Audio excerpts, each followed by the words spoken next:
Right, we just had a New Year catch up with Stuart Bordley here. Happy New Year, Stuart, by the way. Didn't see you on the weekend. You spoke on length after the game on Monday against Stowmarket. What a great win. I say, even 3 days later, you must still be revelling in that one, I would imagine. Yeah, it was a great win, albeit a lot nervier than we'd have liked. Obviously, a really good first half, and then we set off second half and absorbed quite a lot of pressure, and Stowmarket got themselves back into it. But we always knew that they're a really good side, and they were going to have a spell in the game, regardless of how they were playing, where they're on top. So it was just a case of whether our spell in the first half was going to be better than theirs in the second half, and unfortunately it was. Okay, and the support there was apparently quite impressive as well. Yeah, it's brilliant. Yeah, all the lads said that afterwards, that the amount of noise that the Felixstowe fans were making, particularly when we scored our goals, and at the end, it was incredible. So yeah, it's really pleasing that we took so many over to them, and long may that continue. I guess over the Christmas period, I mean, a lot of managers in the league would be moaning about how many games you've played, but we didn't have that many, obviously. That Coggeshall game, when you see now, and I don't know if you've read, like I have, the match report from their game against Sudbury, that showed you actually what a good team actually Coggeshall are going to turn into, perhaps second half of the season, which may put a different light on how people saw them here. Yeah, possibly. I think, I try not to look too much at the opponent, if I'm honest, because I think you can only control what you can control, and I don't think our performance was anywhere near where it should and could have been that day.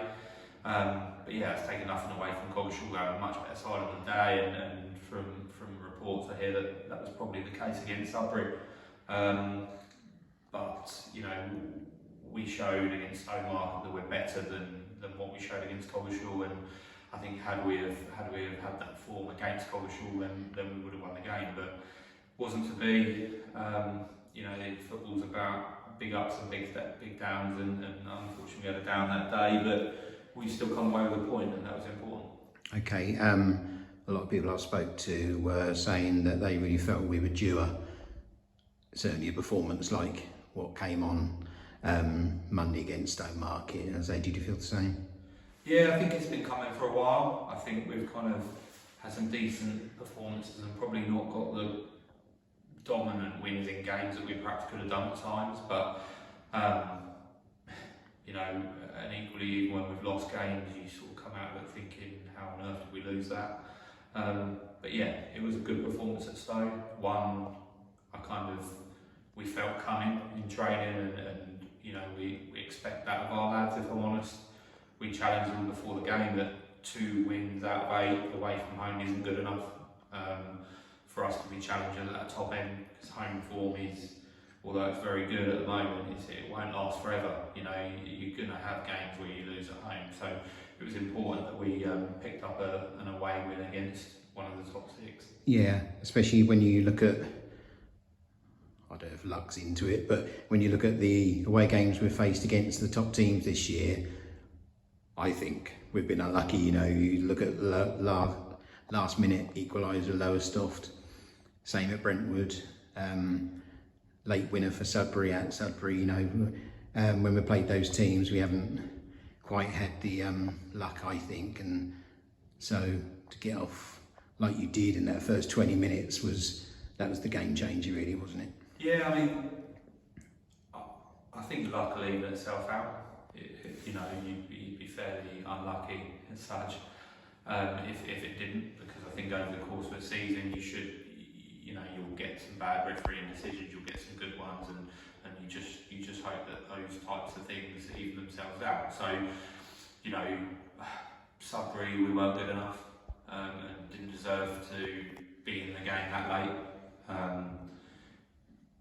Brentwood, I thought we thoroughly deserved the victory, and we're probably unlucky to get a draw there, but equally, we didn't defend well enough. So I don't like putting it down to luck. If I'm honest, I think it's you make your own luck, and it's important that we learn from when we are good enough in games, particularly back end of games like Brentwood, like Lowestoft, and make sure we put that right. And think Saturday against Stonemarket we proved that we've done that. Okay, we now follow up that Christmas period with a busy January, but certainly a busy week coming up with 2 home games. First of all, got Brentwood on Saturday, and then Bury on Tuesday, of course, the rearranged game.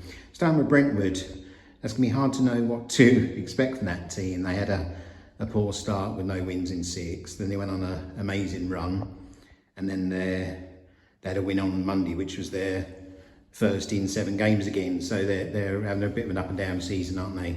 Yeah, I've been and watched them. Went and watched them against Heybridge, and they were okay. They were pretty good that night. I think they've had quite a few personnel changes. Definitely, yeah. Within that squad, and I think Rod's probably just trying to find a bit of a balance there. But they've got a good manager, they've got a good squad, and I fully expect them to be a really tough test on Saturday. Rod's sides are always well drilled. Don't give anything away, and they'll come here set up tactically, not to lose the game, and to be strong and resolute without any shadow of a doubt. Yeah, both those teams, Brentwood and Bury, they're just outside that top 9, who are all very bunched up, aren't they? But they'll be very keen to get obviously in that playoff mix as well. So we go on to Tuesday at home to Bury. Another tough one, of course. Yeah, Bury are a good side. They've really rebuilt, and considering the changing kind of squad they had over the summer, and even subsequently losing like Ryan Horn from their squad, they've sort of weathered that storm and recovered really well, considering that change, because it hasn't taken them long to kind of settle down into a set side and into a team. So Ben's obviously done a good job in getting that squad over there. Yeah, I think goal scoring has been their big issue. They've obviously got their top man Kamal to fire at home, but apart from that, they have struggled. I think their own manager said that in the paper the other weekend. Yeah, they've won games by the odd goal quite a lot of times. Jamal's, he's scored a lot of goals for that football club over the last 3 or 4 seasons.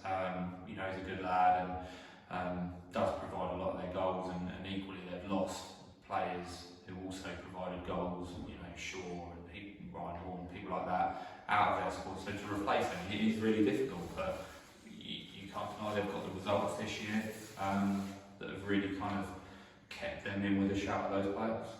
Okay, so any messages for the supporters for those 2 games? Because we could do every bit of help, couldn't we, against those 2 tough teams? Yeah, just hoping they come along in numbers, really. The lads really appreciate it, the management really appreciate it, and it just creates an atmosphere around here that I think probably has shown in our certainly results and performances this year, because being unbeaten in